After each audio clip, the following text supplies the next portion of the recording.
everybody, to another edition of the Rock Pile Report podcast. I'm your host, Bill, season ticket holder Drew Gear. That's my producer, Chris Kruger. Here with us tonight, Ryan Lasel. And we're talking about the Bills' free agency six-pack of the week. Now, when we think about free agency, Ryan, the Bills don't have a ton going on, right? Like, we're not one of the hot teams. This isn't 2019 all over again. We have negative cap space as of today. Or last year when we tried to buy Von Miller and got him. Successfully bought Von Miller. Well, this is it. So you look at that and you say to yourself, well, we might not be a buyer, but you could be. Mm-hmm. You could be if you wanted to be. The Bills are set to go to work in free agency in a little under 2 weeks. And after a lot of cap discussion, we know that while maybe another Von Miller-esque move isn't in the cards, the Bills have avenues to make enough cap space that they could bear a lot of fruit out of this free agency class. I guess the question is, like, I don't know. You're now a team that, I don't know, might have some different defensive proclivities than it did in the past. Maybe you have a little bit different direction as a football team right now than you did, how many months ago? I mean, 8, 9, 10, when you were planning on how to build the 2022 Buffalo Bills. You believed that a Von Miller that was the thing that separated you from being a pretender or a Super Bowl contender. Obviously, losing him hurt. Oh, yeah, absolutely. But, Ryan, is that the thing that kept us out of the Super Bowl? No. The reason we lost to Cincy wasn't because we didn't have Von Miller. In your opinion, is that a thing that can be fixed through free agency? The reason that they lost in the playoffs? Yeah, I mean, I think offensive line is probably something that they're going to look to address in free agency. Obviously the draft can, like they do every year. Yeah, I mean the draft can only do so much, right? And you got to continue to try and hit in free agency at the offensive line position. I think defensive line, if you're going to address anything, it's maybe bringing some familiar faces back. And then I think you probably have to use free agency to probably try to get better at wide receiver too. Okay. So in our inaugural free agency six-pack, one of the first things I want to open with is that I don't think there's a free agency move out there to be had that dramatically shapes the Buffalo Bills. I think they will be much of what they were last year, just slightly different. In different moments, they'll have different tools at their disposal. That's it. And I believe that. I believe that, Chris, true or false, no seismic shift in the Buffalo Bills is coming this offseason. No, none whatsoever. Okay. I want to start by talking about the defense. And the first one for me, number one with a bullet, is Lavonte David, linebacker. It makes too much sense. I understand that the guys over at Cover One have talked about this to death. Here's what I know. He's 33, but had a great statistical season. Spotrac, which is not a fair estimator, but it's a good barometer of you can use that to kind of start shaping what your expectations should be for a contract. They say 1 year, $9 million because he's 33. Mm-hmm. What do you think? You could take that stretch to maybe a 2 or 3 year deal. If you're not chasing Tremaine Edmonds and you're saying, listen, I understand that you're going to go be the highest paid defensive player of all time. We're going to go get Lavonte David, who's still very effective at playing middle linebacker in a 4-3 defense. And we're going to pay him a third of your salary. Is that or is that not a smart usage of assets? Yeah. Oh, sure. Sure it would be.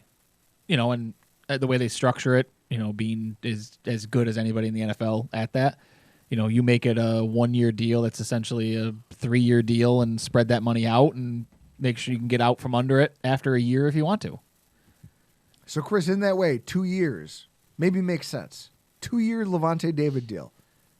2 year, $14 million. Sure, sounds fun. We need linebackers. We're obviously going to lose Edmonds to free agency. Well, here's the best part. I look at him as a bridge, right? Either for Bernard growing into a linebacker role, or so that it gives them a runway to eventually draft a linebacker in 2024 or 2025, however long they deem his contract to be. This tweet from the Bills guys. The Bills drafted 2 linebackers in 2022. Bills starting linebackers missed a combined 6 games due to injury.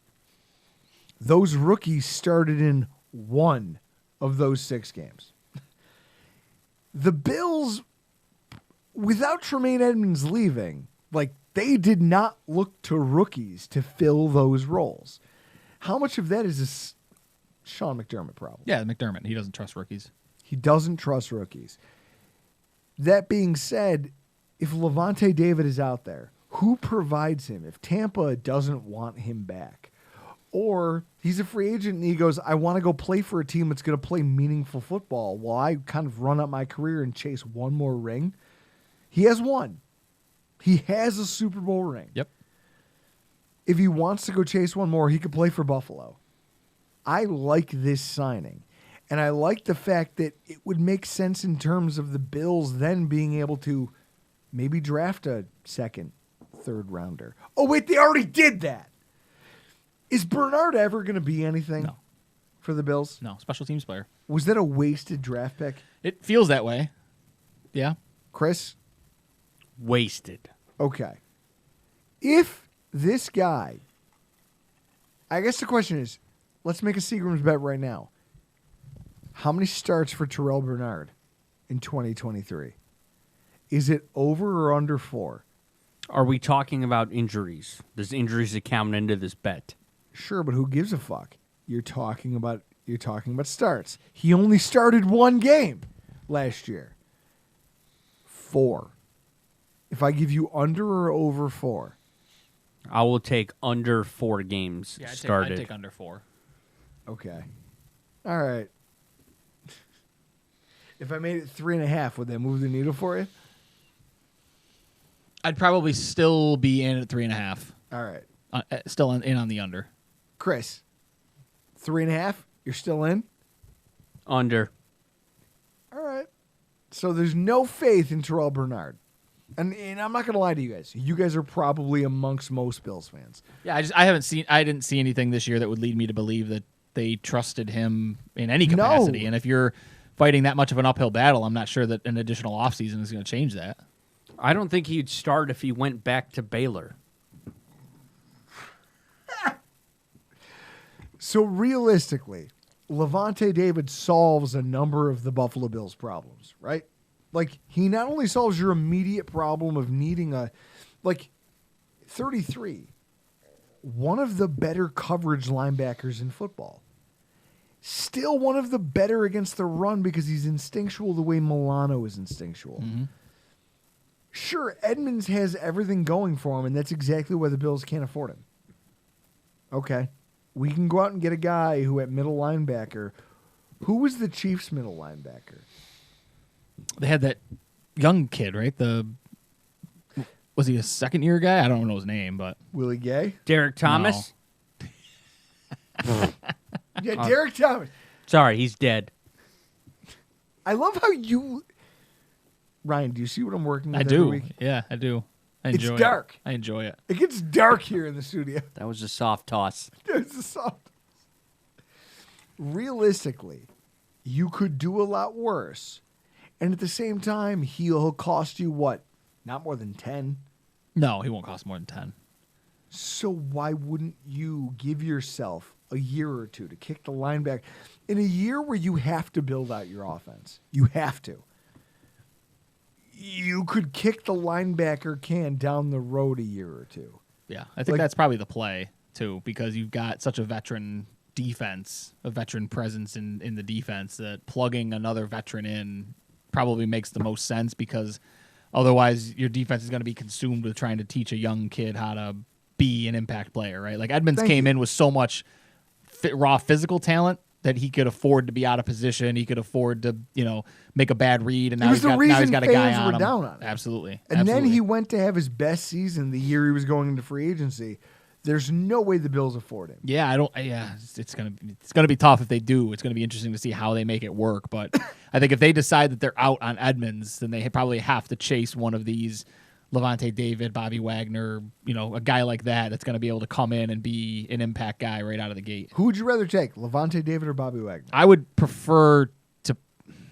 I'd probably prefer to take Wagner just because of the season he's coming off of. Like David had a good season, but I mean Bobby Wagner was a vote away from overtaking Milano for an All-Pro team. I mean Wagner had a fantastic season, All right. but he's probably going to come at a little bit higher of a cost because of that season. So, if the question is, would you rather have Levante David and a bench offensive lineman that gives you additional depth, or Bobby Wagner, then the answer is probably a little bit different. It's probably David and Okay. extra cash.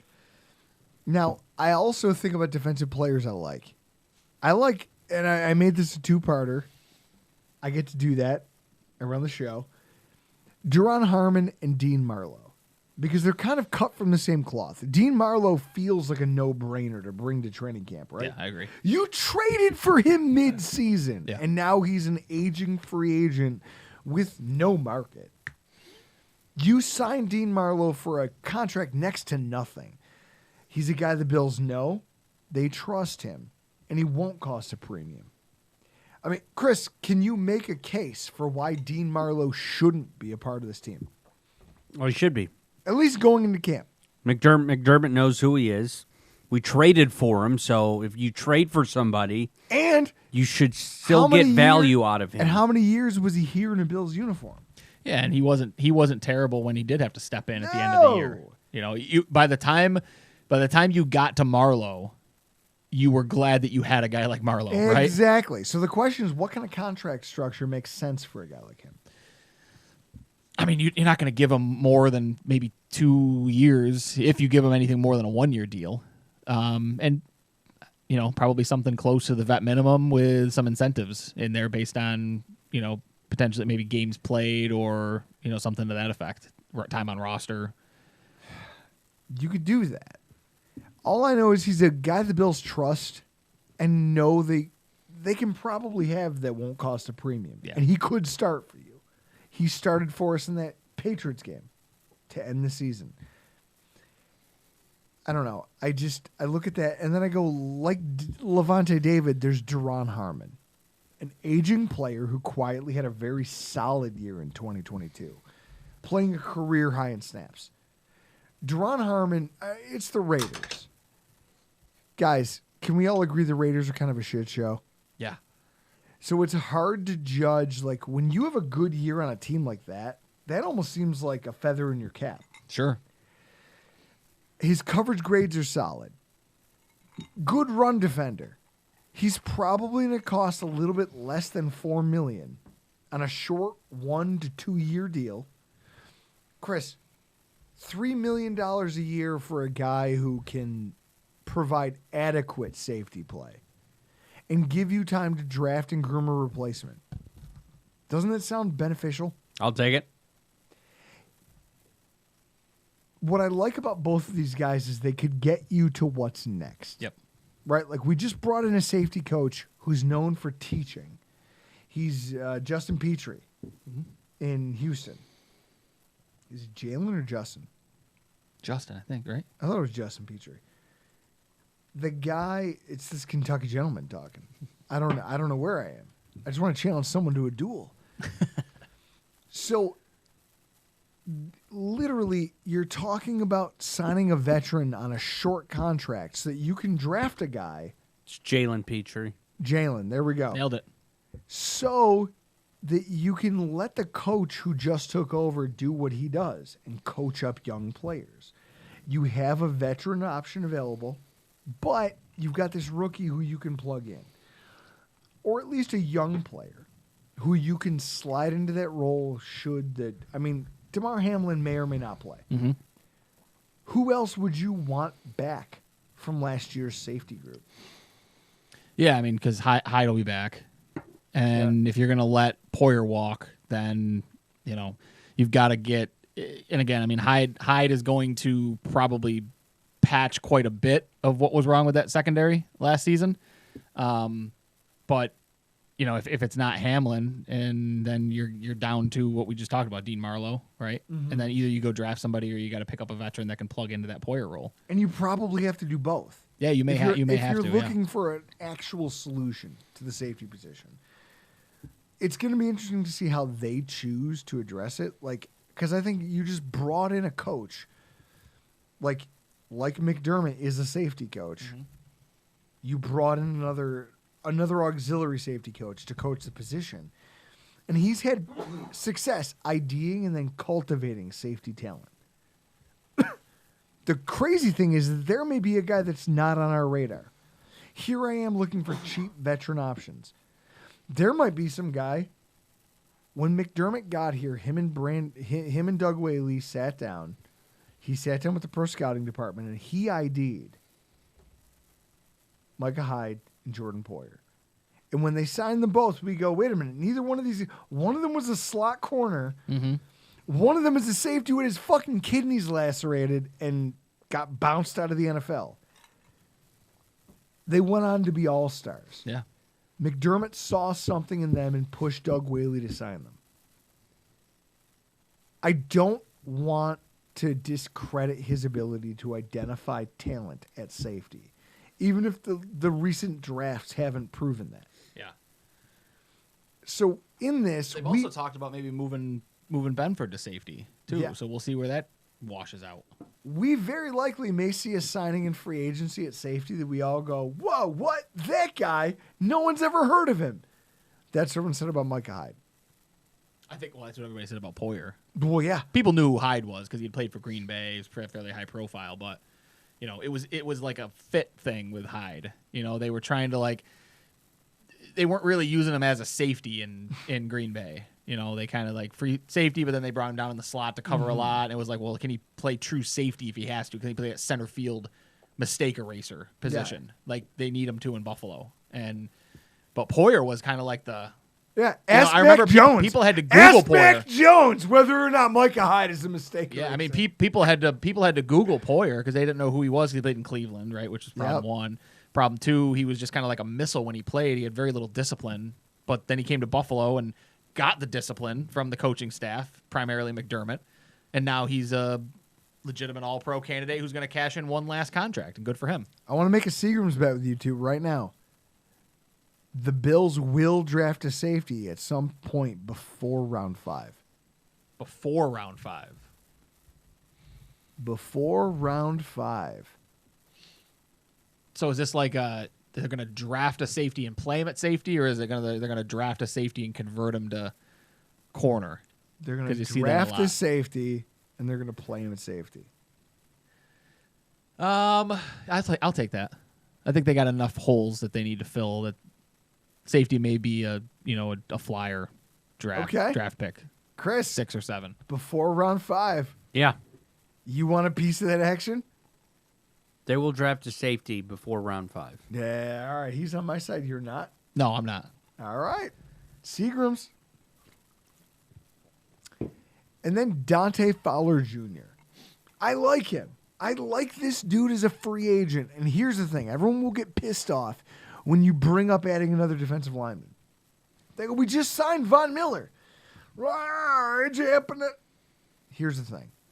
We have, as a team, sunk a bunch of assets into that position over the last couple of years.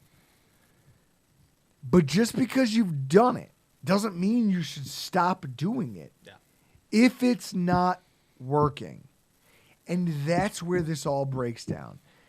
I argue if it's not working, you should lean into that because it's one of the most impactful positions in all of football. Yep. True or false, Ryan? Defensive line wins you Super Bowls. Yeah, defensive line matters big time. Okay. And you're going to have a couple holes, right? Because you're going to lose Phillips, you're going to lose Lawson, potentially. At least they're free agents. Epinesa, you have to move on from Epinesa. Dude, you not only do you have to, but I will go personally pack his shit. Yeah. Ryan, you were there for this. Drew's right about a draft pick for once. Yeah, And Drew's he's going to prognostication ride that was- on every draft analysis show for the rest of the offseason. We're gonna be 50 years old doing this from this same basement, and Drew's gonna keep it. Remember what I said? Remember that time I told you AJ Epinesa was going to suck? Yeah. The worst part was I wasn't mad about AJ Epinesa. I was just mad that J.K. Dobbins was there, and you took Epinesa ahead of him. And you torpedoed the entire broadcast. Yes. Oh, I sank a whole draft show over it. Chris, true or false, AJ Epinesa had the worst 6-sack season of a defensive Maybe. end. I mean, not Ryan, good. I think a Not lot of Bills good. fans would be surprised to hear he had 6 sacks. Right? Most people don't Yeah. even know that he had 6 sacks because he's forgettable. When you go into big games, has he ever made a splash play? No. No. He gets, when the lights get the brightest, he shrinks. Yep. I'm sorry. I don't need my football team full of those guys. What I know about Dante Fowler Jr., he's going to cost me. Mm-hmm. He will cost a premium, but he's proven that in LA he can have, as a starter, 15 sacks. That as a bit player on any other team, he can get you 7 sacks a year. Yep. I'm sorry. I don't need to know anything else.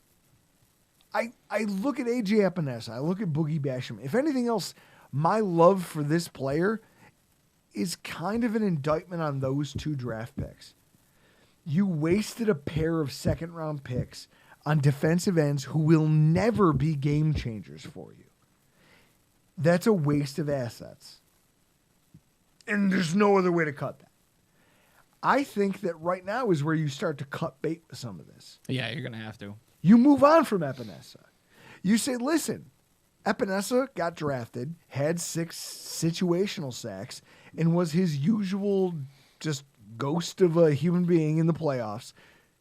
We have no room on this roster for people like that. Yeah. So he's gone. He saves us, what, like, Chris, $1.5 million in cap if we cut him? Yeah. It's got to be close to that. We will pay. And I would almost say, like, Sportrack says $7 million AAV on a 2-year deal. Mm-hmm.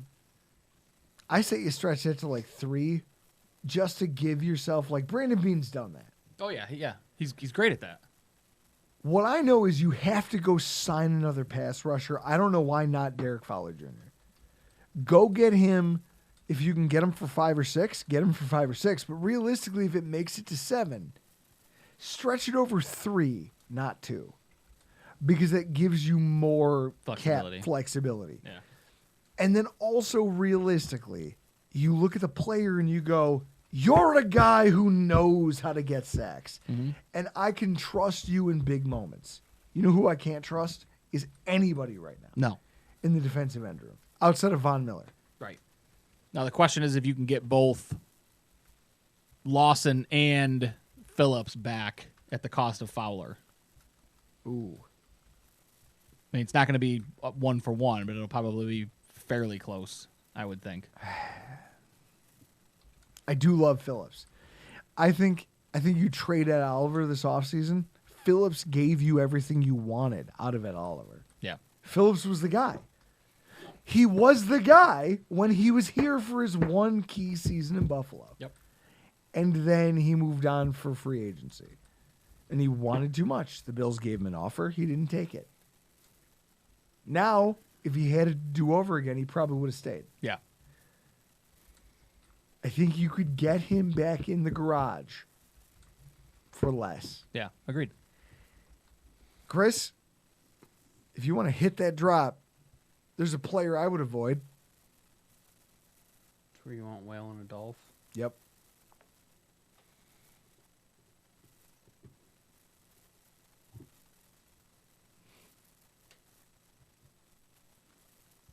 With all due respect, and remember, I'm saying with all due respect, that idea ain't worth a velvet painting of a whale and a dolphin getting it on. Ryan, there's a lot of ways you could spend free agent dollars this offseason. And I've seen Bills fans on Twitter come up with a lot of hypotheses Yeah. about what's smart, what isn't. I just think that any other defensive lineman, other than Dante Fowler and maybe some of the guys who have already played for you, why do you think they went back to the well with Shaq Lawson? Do you think it would be a mistake to spend more money on the defensive line? Beyond just bringing Beyond the guys a- back that a played guy- well last year for Or you. a guy like Dante Fowler, who you're like, well, you're more accomplished than AJ Epinesa, and we'll just fire him into the sun. He ends up playing in Arizona or some other bit town that doesn't fucking matter. Yeah. What's a mistake in your eyes? I mean, I don't think you need to go spend significant money on the defensive line. I think you did that last year in Lawson. You let Rousseau, I'm not Lawson. You did that last year in Miller. You let Rousseau develop for another year. You still got Ed Oliver for another year, unless you're going to move on from him and get some capital back. You know, you're going to have to just bring back some plug guys because you have other needs on the team that are more glaring than the defensive line. Chris, the dumbest idea you could come up with on defensive spending. That's a real question you're asking me. Yes. You completely thought this through. Yep. Why would I bring anything to the table? Derek Carr. I mean, that's offense. But I will take Josh Allen over Derek Carr. But Derek Carr is elite, and you'll see it depending on where he signs. Carolina. If he signs in Carolina, they win the division. Oh, can we put Oh. can we put a Seagrams on that? Whoa. Holy shit. Whoa. Yeah. Where did you pull that hot take out of? Own it. Seagrams? Yeah. How about right now? if- So if Carr. How about right That's now? a slam dunk. How about Laisel. right now? Who's the quarterback for the Falcons? the Exactly. young kid, right? Desmond Ritter. Who's the quarterback for Tampa Bay? Jameis. Are you sure No, about that? No, Jameis is in New Orleans. Are you sure about that too? Is Jameis a free agent? Yes. He's supposed to get cut. So in New Orleans, then it's Taysom Hill. All right. And then who's in Tampa? Who does Tampa have? Do they have anybody? Let me help They you out. keep saying Let me Kyle help. Trask. Thank Kyle you. Trask. They just drafted him, right? Yes. He missed the entire Keep saying- season. He got injured. Yes. Who's winning the division? If you have Derek Carr against Ritter, Kyle Trask, and Taysom Hill. Yeah. So Exactly. if Tampa doesn't need much at quarterback though with that skill group, so it'll be interesting. I think. Well, you got to have somebody to.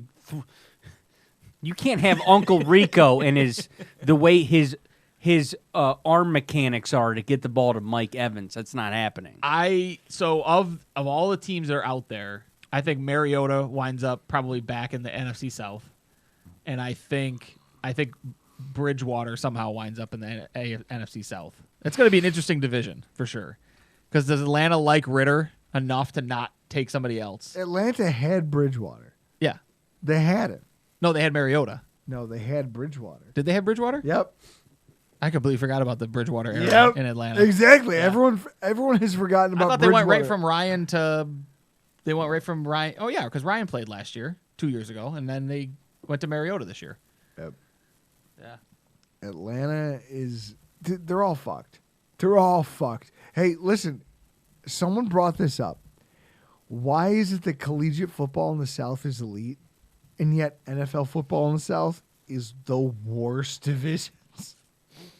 It's the worst divisions anyone's ever seen. Chris, there's no quarterback play down there. You know who's going to wind up? You know who's going to wind up in the NFC South? Who? Is Baker. Oh, Jesus Christ. So now, Chris, take Derek Carr on the Panthers, or Baker Mayfield on the Bucks. Well, Derek Carr. There's any Who wins that division though? If Baker's playing for Tampa, and Carr's playing for Carolina. Carr is definitely going to win that division. Okay, that's interesting. Is it crazy that I forgot about Baker Mayfield? No, Yeah, Baker, I forgot I about think him Baker as a- Mayfield wants to forget about Baker Mayfield. Baker I forgot Mayfield's about going to him be as hanging out at the local Cheesecake Factory getting HJs. It is wild to think in the about though. That parking lot. NFC South, Getting HGs in the parking lot. that NFC South is going to be a quarterback is going to be a quarterback wasteland. It's going to be That's why if Derek maybe Carr, Carr. It's going to be like Baker Mayfield, Jacoby Brissett's going to wind up like in New Orleans. that's why if Derek Carr goes to the NFC South, gonna win the division Ah, Jesus Christ. because he's an elite quarterback. Because I- Drew wants to tell me that the way the Raiders drafting some guy that brandishes a gun on Instagram, and then somebody that kills a woman going 100 miles an hour down the strip, that's Derek Carr's fault. Everything that happened with the Raiders and the way they ran their front office, that's Derek Carr's fault. It's not. Whoever he goes to in the Passionate NFC. about his love for Derek. Yeah. I know, he's- Whoever. You if want to he- pair him with DJ Moore so bad. If he goes to the NFC South, He's going to throw for 5,000 yards. whatever team in the NFC, because he's linked to the Saints and Panthers. If Derek Carr goes to the NFC South, whatever team he goes to wins the division. Write it down. Bookmark this tweet right now. I like how you said bookmark this tweet. It's a verbal thing. It's just, Exactly. I fucking Bookmark love you. it. I love you. So, with him talking about quarterbacks, we're going to switch to offense. Now I'm going to cheat a little bit. And I want to talk about a restricted free agent. His name is Greg Dortch. I like Dortch. Here's what I like. I had to watch a lot of fucking Cardinals football. You were at the fantasy draft. Yep. In fact, some of this is your goddamn fault. It is. It is indeed. You Because I talked. convinced you to go with the Stallion. You talked me into drafting James Conner and Josh Allen, but Josh Allen. but you convinced me to draft Josh Allen by putting on the New England game in the Yeah, man. draft room. Yeah, man. Psychological warfare. In the first round, he was like, "I know Drew wants to take him. I'm gonna put this on and just watch him watch this game and psych himself into it." Yep. Did that not pay out for me? Yeah, you won the league, right? Second place. Ah, you're welcome. Well, because our league year ended the DeMar Hamlin night. Oh, that's right. Yeah. Well, it was supposed to, and then it was close, and then the guy was texting me going, "Well, what are we gonna do?" And I said, "I'm the commissioner. I can do whatever I want. You win." Yeah. Because I don't want to think about this anymore. Because it's gross. Yeah. So, realistically, I would have won that league if I hadn't gotten my trade shot down at the deadline. yeah, sure, asshole. Guys, Chris, when people make an intentionally lopsided trade at the deadline, and then get We mad all at- value players differently. and then get mad about it, don't you kind of want to fight that person?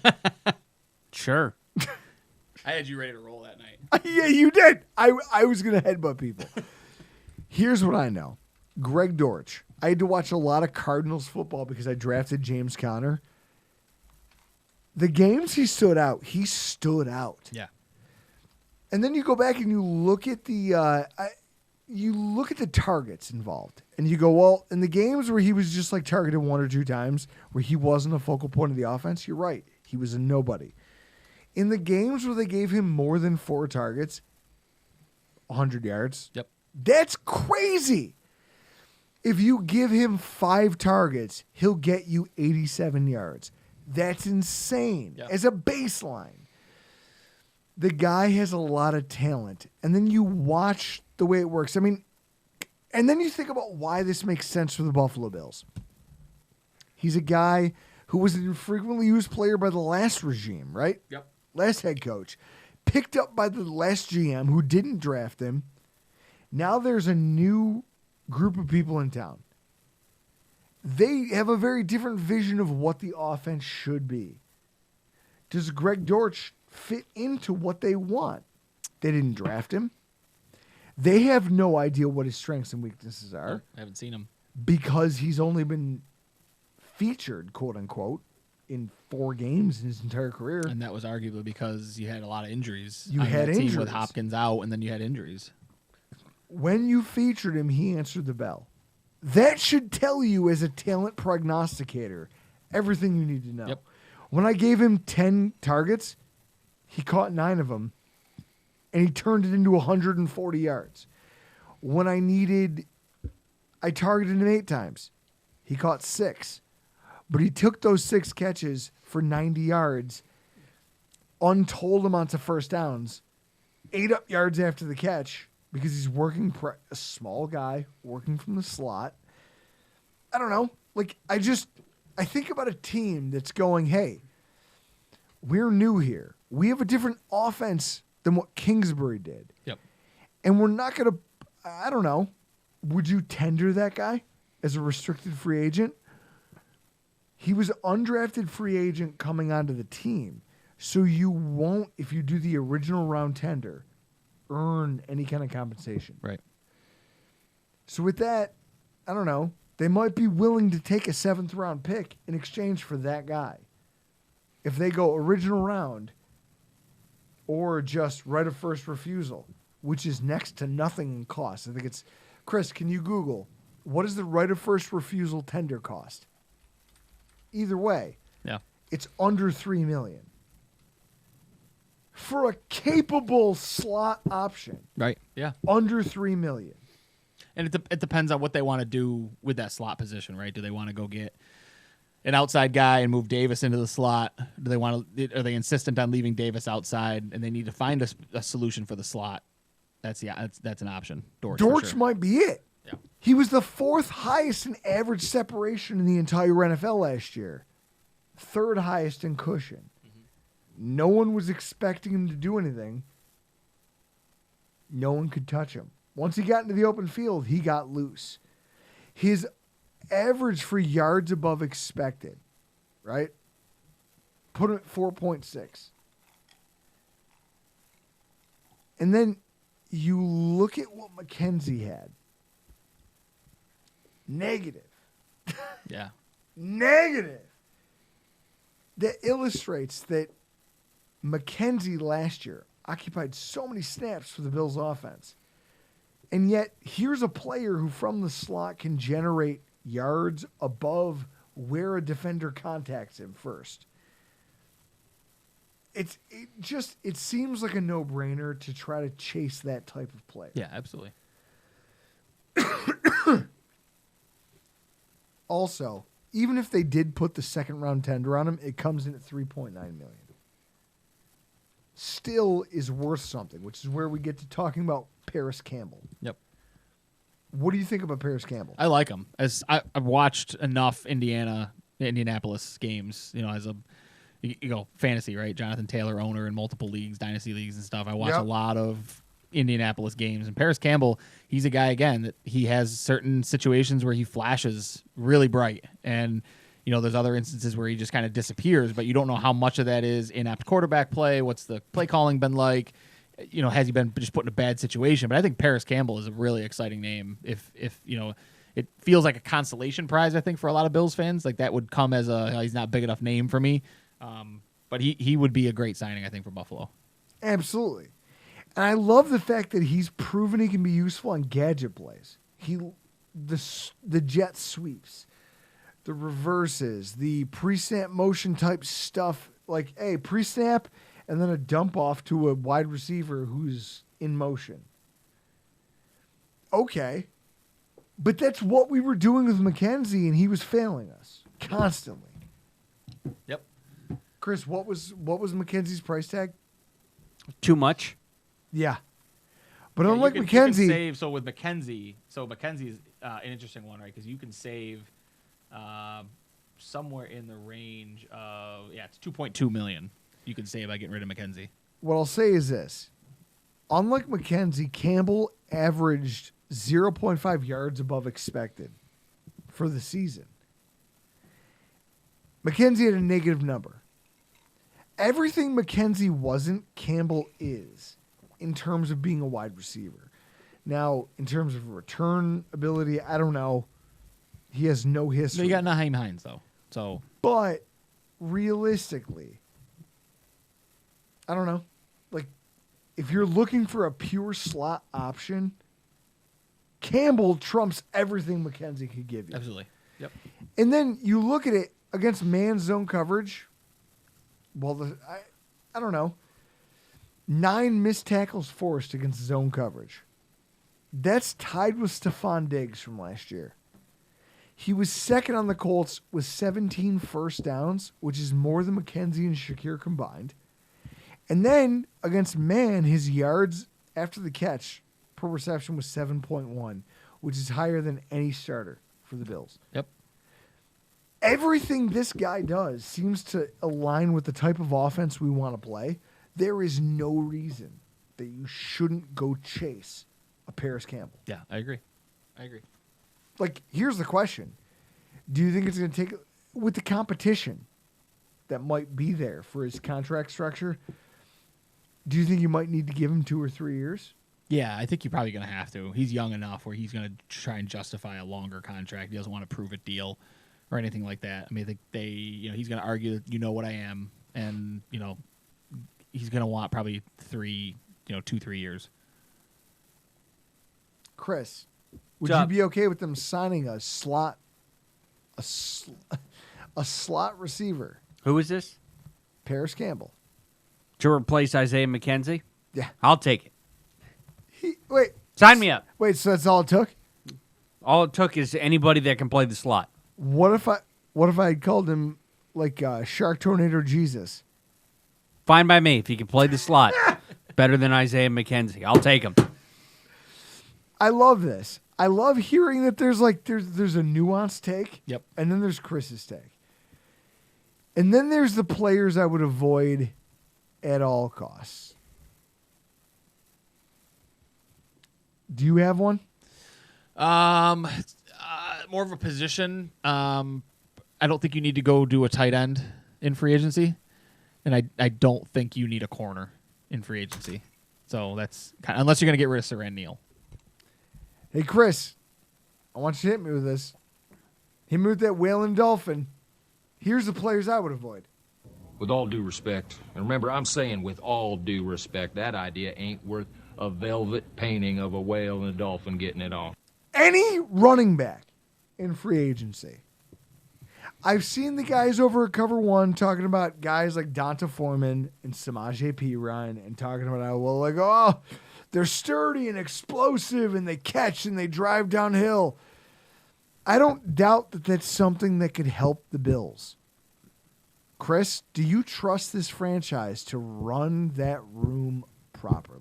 Draft a running back. Exactly. Cost effective. Ryan, we've watched them mismanage running backs on this team for how many years? Yeah. Do not pay a running back in free agency. And then to what? First of all, shouldn't Cook be your RB1? Yeah, probably, unless you're going to go out and draft like Sean Tucker in the 3rd round, something like that. So then you're going to go out and sign Donta Foreman to do what? Exactly what Donta Foreman's done his entire career in the NFL. Be a backup. But this is my problem with the way the Bills run the room. It's not that Donta Foreman's not talented. It's not that a guy like Samaje Perine shouldn't be featured in a Bills attack. It's this idea that the Bills look at the running back position and always somehow find a way to fuck this up. You mismanage where a guy should be, when he should be played, how he should be played. You haven't thrown a screen in a decade, it feels like. Don't even get me started. So with that in mind, all this talk, like what about Hines? Look at the way they marginalize that guy. Yeah, I mean, he's a return guy. Okay, If you're going to start running screens, then Hines and Cook are your guys. But you never will. Hines isn't going to run between the tackles. So, But then you talk about no touches for Duke Johnson. right. You're a Duke Johnson truther. Been a Duke Johnson fan for as long as I can remember. I'm a Duke Johnson guy. And, he for whatever reason, he didn't get any run. They see stuff in practice that the rest of the fans don't see. Oh, I'm tired of that excuse. But again, it's what do you need Foreman? What do you need a guy like that for? If you're looking for that, then again, I mean, there's plenty of talent in the draft that you can go get a big-bodied wide running back to come in and take Exactly. 150 carries in a season. With our cap situation, whoever they would add, I'm looking at Duke Johnson, Matt Breida, T.J. Yeldon, like Cook not seeing room in the running game until late in the season. Like they sprinkled him in. Yeah. You drafted him in the 2nd round. These are not luxury picks. These are guys you expect to come in and be a factor. I don't know. I just, with our cap situation and the fact whoever they add might be mismanaged anyway, don't spend it on a running back. Yeah, I agree. Don't do that. Now, Chris, you were snapping your fingers at me getting ready to end this. Yeah. What about the Wonderlic? That's what I'm getting to. That's snapping my fingers. We have to do this. As is tradition, Because it is Combine Week. Combine's happening right now. I love how you sent this to me with the email titled DeSantis 2020. Yeah, I sent it to Lacel, too. Lacel, you have it? I do have it. I do have it up. Or it's right, DeSantis 2020. You're out of your fucking I was gonna mind. say, 2024. You know that 2024 is the next election, right? Man, it says, take a free Wonderlic score. BeatTheWonderlick.com. Yep. BeatTheWonderlic.com. All right, Chris, how do I initiate this? I have no idea. Go to free Wonderlic practice, Okay. and then go to the blue. Take the free test. Yep. Take a free Wonderlick test. All right. Now, we've Chris. I've had, Hang on. Where? All the way down. It's a green button. oh, yeah, it is. start quiz. The quiz must be completed in 12 minutes. I'm on my third cocktail, which is like my absolute limit. So like the last. Hey, whoa. So if our- I've learned anything from Mean Girls, hey, shout out to Justin Newberg. The limit does not exist. Well, if you want to base my cocktails on proof that I've had tonight while we've done the what was the other show that we did? The coaching changes amongst the staff and then the spaces. I had the old fashioned that had 92 proof bourbon. The cocktails that I made us, the Stark cocktail, 101 proof bourbon, and then this one that I'm having is 100 proof. Sounds like a whole lot of crying Rye. about somebody who drank Hey, less. I've had high proof cocktails tonight. Ooh. You're drinking 80 proof Kentucky Gentleman. So shut the fuck up. 1, 2, 3, 4, 5, 6, 7, 8, 9, 10. Yeesh. Don't show Drew the Sabres score. Is it 5? Ah! Is it? Are they getting buried? 7. Well, they pulled the goaltender at 3-0. So Nice job, Buffalo. they're playing the best team in the NHL. Great. Wonderful. They've already beat them this year. Great. They've already beat them this year. All right, so can we all agree that once we hit start, there are no friends in this room? No friends. Yeah. Lacel, I know you're smarter than me. I just want to try to. Just try your best, Drew. At this point, we're just trying to survive. Just try your best. I'll be surprised how this turns out to our video audience that are watching this, but we're You just sit there and watch us strain our eyebrows for Yeah. 12 minutes. 12 minutes, 50 questions. There's no one watching. What's the over-under on how many Drew you actually go. finishes? Let's go. Hit start. I've already hit start. Of course you have. Cheater. That was very quiet. Are we all done? I think it's worth asking if Drew's going to answer as many questions as I got right. Oh. That should be I'm all done. I was done like 2 minutes Yeah, ago. all right, smarty. All right, smarty pants. All right, dickhead. That definitely didn't take for video. Woo! So, Here's- Drew, how many did you answer? I see you had the number you got right. Drew, how many did you get right? Drew, My score was 23. Drew didn't. So Drew answered 38 questions out of 50 in 12 wow. minutes. I think the last time we did this, I got more than Drew. How many did you get? I got 18. And you finished, right? Yeah. So he answered fewer questions and beat you. Yes! This is a crowning achievement in Rock Pile Report history. I think there was one time you got like 13. There was one time I did 10. Yeah. I've graduated. I'm like the Jeffersons. I'm moving up. Ryan, what did you get? 40. Of course he did. That was actually How a did rough you- showing for me. Look I at was taking this. practice tests and banging out. Like, I've taken them in the past. I think I took one last year with you guys. It was like a 43 or Son 45. of a bitch. Chris, So just for context, the site that we used is a job placement site. It's called BeatTheWonderlick.com. And it quotes you on what your odds of getting the job are based on your score. So for context, a 40 to a 44 is a 95% likelihood. Drew, you had what? A 23? A 23. So you have a 50% likelihood. Yeah, I'm And just relying on Chris, you had a natural what? charm. An 18? Yeah. So you have a 25% likelihood of getting the job. All right. Well, But it's not zero. if Yeah, I'm not last in if- the Wonderlick this year. Like Billy Madison, I am the smartest man alive. Smartest man alive. if looks have anything to do with it, I definitely have a higher That's true. chance. I think Chris, you've got the look for the job. Yeah, So I it's just a can matter of- I can fucking dress for the job. That's for sure. You just can't speak your way into it. No, I can't, because I'll say something like Ryan- DeSantis 2024. The fact that he crushed us in this, like how depressing is that? We are friends with Ryan. Ryan's not a bad guy. He hangs around us. We don't call him nerd. We don't. No, and yet you are.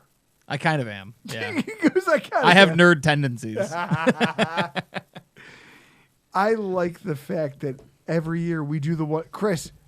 The worst part is one of these quarterbacks this year are going to score worse than us on the Wonderlick. Yeah, It's gonna get leaked. this is And definitely. he's gonna sign a contract for more money than any Way of us will more see in their money life. than any of us have ever seen in our lifetime. Yeah, this is just definitely does not take on video. That's for sure. We were all quiet for 12 minutes, hard focus on doing and the Wonderlick. I am gonna though. To be fair, Chris, I do just want to make sure it's a level playing field. Drew used a calculator. Yeah, I used a calculator Okay, too. because the test course. explicitly says don't use a calculator. Yeah, of course. You think Drew wasn't gonna lie and cheat? I just wanted to make sure because if you didn't and you He's- scored an 18 and he did and scored a 23, I think He's- you guys are even. He's Puerto Rican. But Yeah, you I'll both put- cheated and still didn't break. Yeah, he's 25. Puerto Rican. He's of course gonna do it. There's mine. I moved it over to a screen that you guys can see. There, 18. Yeah, I guess my chance of getting the job is 25%. But It's then all if based you on charisma. but then if you add in my looks, I would be around an 80%. but let's be honest. So it'd be 105% chance of me getting the job. But let's be So- honest, Chris. Do you really want a job where I have a 95% likelihood of getting it? I You mean, really I'll want that job? I mean, I'll Do you really want that job that'll hire a guy like me? I'll kill you. I love the fact that I'm not the loser in the Wonderlick contest for the first time. Not in the a long Wonderlick time. contest, at least. I love this. So this is a perfect way to end the show. Chris, repent. Yeah. Ryan, I love the fact that you showed up and with no effort and no calculator still crushed Chris. And I. We both cheated our asses off using a calculator. I knew you could see me doing it, and I was like, I don't care. I'll come close. I didn't come close. You beat me by And I'm 17 gonna points. throw it out there. And Chris, we may have to listen back to it. I'm pretty sure I set the over under on questions you would answer at 37.5. I'm pretty sure, and you hit 38. So kudos to you for going yeah! over. Oh my God, Chris! Again, the Wonderlick defeats most people, doesn't it? It does. So It definitely doesn't work for video every or one a of you, podcast. every one of you who wants to laugh at Lamar Jackson, or like I talked about in this week's, the Basement podcast. Guess who got 15? Who? Terry Bradshaw. I don't know. Donovan McNabb. Terry Bradshaw, arguably one of the worst quarterbacks in the Hall of Fame. Dan Marino. Jim Kelly. They all got 15 on the Wonderlick. They're in the Hall of Fame. There you go. Guess what? I'm on my way. You scored 8 points higher. Good for you. I'm on my way to Canton. Guys, I love that we do this every year. I hate the fact that Ryan Lasel just literally could have combined our two scores and still beat us. This is pathetic. It's a pathetic showing by the Rock Power Report staff. We will be better next year. In fact, I regret saying that because we probably won't be. But we got to get the hell out of here.